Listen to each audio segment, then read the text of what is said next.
provavelmente você tem um melanoma dentro de uma lesão melanocítica, benigna, por exemplo, talvez um melanoma que surgiu num nevo congênito gigante, ou num nevo congênito comum, ou num nevo ordinário, e o médico foi fazer um punch, e ele fez esse punch e atravessou na parte benigna da lesão, ou seja, provavelmente ele não escolheu a parte mais elevada nem a parte mais escura da lesão para fazer biópsia. O punch cruzou e o laudo vai ser o quê? Um nevo melanocítico, enquanto na verdade o paciente tinha um melanoma. Erro de técnica. Na B, o que você está vendo? O punch pegou, realmente confirmou que é o melanoma, mas não foi até a profundidade adequada. Então, o que o patologista vai dizer? Olha, tem malignidade até a parte de baixo da lâmina, mas eu não consigo te dizer qual que é o Breslow porque você não foi até o final da lesão. Olha o C, que interessante. Você fez a biópsia num ponto, quando na verdade o Breslow correto era da parte mais profunda que está do lado. E o laudo vai vir lá descrevendo um Breslow totalmente abaixo do que é a realidade. E você vai operar e dar uma margem incorreta. Na letra D, pior ainda, foi feito um shaving, coisa que não pode ser feita nunca em melanoma. Você vê que ele fez esse shaving e perdeu completamente a amostra. O patologista não vai conseguir te dizer qual é o Breslow. Você vai ter depois uma fibrose cicatricial ali que vai complicar a análise posterior da nova amostra. E por aí vai. Então, como que deve ser a biópsia, a execução da biópsia em si? Lembrem o seguinte, eu estou fazendo o diagnóstico inicial, eu não estou operando esse melanoma. Então, eu não posso chegar e simplesmente dar uma margem de 1, 2 centímetros pensando, vou curar esse paciente uma vez. Por quê? Porque isso pode ser uma lesão benigna e você desfigurou o paciente ou você fez uma mega cirurgia totalmente desnecessária. Isso vai te dar problema com certeza. Então, o que você tem que fazer? Você tem que fazer uma biópsia com margem estreita de 1 a 3 milímetros, algumas fontes dizem de 1 a 2 milímetros, tá, ao redor da lesão. Geralmente, você faz essa biópsia em bloco, descendo até o subcutâneo, para você não ter perda do Breslow, para você ter uma amostra realmente representativa. Lembrar que qual a importância de fazer essa margem estreita? Além da questão estética, de você não correr o risco de dar uma grande margem numa lesão benigna, tem a questão da drenagem linfática. Tá? Imagina que o paciente tem um melanoma aqui na região do antebraço, e você fez um grande fuso aqui, você deu uma margem grande, 2 centímetros. Você cortou todos os linfáticos que estão ascendendo pelo braço. Quando injetar o corante ou o marcador, isso não vai chegar até o linfonodo primário, o linfonodo que está fazendo a drenagem primária daquele caso, e não vai conseguir fazer o linfonodo sentinela. O paciente vai ter uma grande perda na qualidade do prognóstico dele, ok? Lembrem-se sempre, descer até o subcutâneo, o Breslow é o fator prognóstico mais importante. Sobre biópsia de membros de maneira geral, superior, inferior, a incisão deve ser sempre posicionada no sentido longitudinal. Por quê? Observe a imagem, os linfáticos do braço, eles são longitudinais, drenando de forma previsível para a região da fossa e da axila. Então, se você fizer um fuso paralelo à drenagem, você vai interromper todos os vasos linfáticos. O fuso deve ser longitudinal. Isso também vai facilitar o fechamento da lesão. Essa coisa da disposição dos vasos linfáticos é muito bem mostrada aí na imagem 65B. Tá? Lembrar que a drenagem linfática no ser humano ela é feita de forma muito previsível e sequencial. Claro que o linfonodo em si ele pode variar de uma posição para cá e outra para lá. Por isso que faz cintilografia antes de fazer o linfonodo sentinela. Mas a drenagem em si é previsível. Tá? E a imagem 61A mostra muito bem isso aí que eu estou falando, da margem posicionada de forma longitudinal ao longo da lesão. Veja que o linfático da periferia ele foi mantido de forma íntegra. E a biópsia na região da cabeça e pescoço. Muda um pouquinho para o membro. Por quê? Porque você não tem tanta sobra de tecido. Aqui a sua orientação não é a drenagem linfática, e sim as linhas de força de Langer. Então o que você vai fazer? Vai fazer também aquela biópsia, geralmente em forma de fuso, seguindo o sentido da linha de força, ou seja, paralelo à disposição da linha de força. Isso já vai facilitar o seu fechamento e já vai impedir que você corte a drenagem linfática e dificulte a vida do oncologista que vai fazer na sequência o linfonodo sentinela, ok? Lembrar que nunca fazer retalho. Ah, mas eu não consigo fechar. Então não fecha. Chama quem consegue fechar, ou faz um enxerto, ou deixa por segunda intenção até sair a análise, tá? Como é que você vai fazer uma ampliação posterior ao redor de um retalho? Você fez um retalho de transposição, mudou totalmente a anatomia. Você vai fazer o quê? 2 centímetros de margem ao redor do retalho inteiro? Isso é muito difícil. Então, gente, e sobre a biópsia incisional?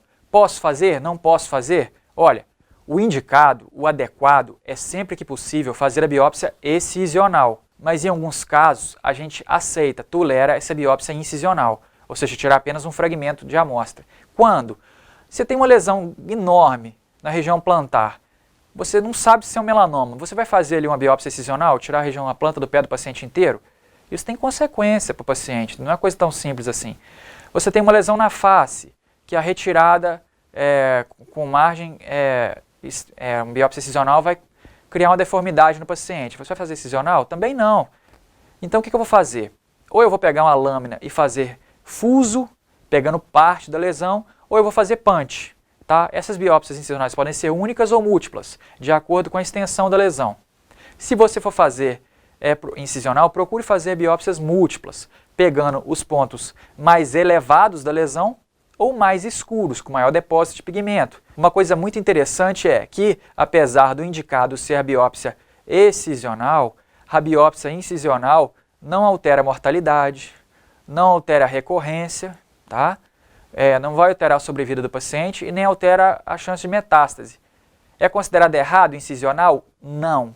Mas o mais correto, o adequado, é excisional, ok? Sobre a biópsia por punch, deixa eu dizer uma coisa para vocês. Tentem manter o punch girando sempre no mesmo sentido. Não fiquem tirando o punch para olhar, se já chegou na profundidade. Não inclinem o punch e nem entrem obliquamente. Senão corre o risco de você atravessar a lesão e sair lateralmente a ela e aquela amostra não ser representativa, ok?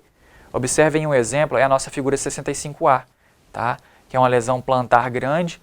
Para nossa sorte, esse caso veio até mostrando que era um melanoma in situ na região plantar, o que vai ajudar muito no prognóstico do paciente. Agora, biópsia em região plantar, um melanoma lentiginoso acral in situ, biópsia em região plantar tem o seguinte inconveniente. Isso é quase impossível de fechar direto, não tem tecido para isso, para fechar borda a borda. Então, se você fizer um enxerto na região de apoio, seja embaixo do hálux, embaixo do calcâneo, no arco plantar, esses enxertos costumam ser perdidos, eles não pegam legal, eles ficam dando ferida, dor, tá? Nesses casos tem que fazer retalho, trazendo da região da panturrilha, que seja. Você só pode fazer enxerto nas regiões onde não tem apoio, como por exemplo no cavo plantar. Então você vê que tanta morbidade envolvida só para fazer o diagnóstico desse melanoma. Por isso que num caso desse não é legal a gente fazer uma biópsia excisional, e sim uma biópsia incisional. Sobre linfonodo sentinela, gente, o que a gente tem que saber aqui?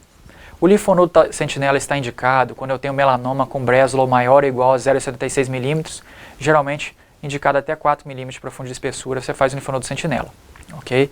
Ele também vai estar indicado se o índice mitótico for maior que 0, ou seja, 1, 2, 3, ou se você tiver uma lesão ulcerada, tá? Qual que é a grande vantagem do linfonodo sentinela? É que para um procedimento pouco invasivo, você consegue determinar precocemente se você tem micrometástase por linfonodo regional. Ok? Isso é muito bom, por quê? Porque você evita fazer linfadenectomia e causar morbidade em pacientes que nem têm invasão regional, ok? Com isso você faz a linfadenectomia muito mais precoce, melhorando aí a qualidade de vida do paciente. Altera a sobrevida? Não, parece que o linfonodo sentinela não altera a sobrevida, a gente vai falar sobre isso, mas ele melhora a qualidade de vida e ele estabelece muito melhor o prognóstico do paciente, ok? Uma coisa importante sobre o linfonodo sentinela é que ele deve ser feito no mesmo tempo da ampliação cirúrgica. Então você fez a primeira cirurgia para diagnóstico, se o Breslow deu maior que 0,76, quando ele vier fazer a ampliação, no mesmo tempo ele deve fazer o linfonodo sentinela. Então se você não faz linfonodo sentinela, você fez a primeira cirurgia lá na sua clínica, na segunda você leva o paciente para o hospital, você faz a ampliação de acordo com a margem seguindo o Breslow e passa para o colega onco fazer o linfonodo sentinela, ok? Uma coisa muito interessante e muito criticada no linfonodo sentinela é o seguinte: a teoria diz que a drenagem linfática ela ocorre de forma sequencial e ordenada, Ela vem subindo, por exemplo, do braço em direção à fossa, em direção à axila, em direção ao tronco. Acontece que no meio do caminho existem enxantes linfáticos e linfovenosos. O que significa isso? Um vaso linfático daqui comunicou com o vaso linfático da cadeia de lá, ou um vaso linfático comunicou com uma veia, por exemplo. E nesse momento aconteceu disseminação hematogênica, ou seja, mesmo sem a célula neoplásica passar pelos linfonodos, que podem estar negativos no linfonodo sentinela, ele já caiu na veia e fez metástase à distância. Então, estudos mostram que existe até 15% de metástase à distância, mesmo sem o paciente ter acometimento regional. Então, isso aí é usado como argumento para alguns autores criticarem o linfonodo sentinela. Esse fato, mais o fato de que ele não altera a sobrevida em 5 anos.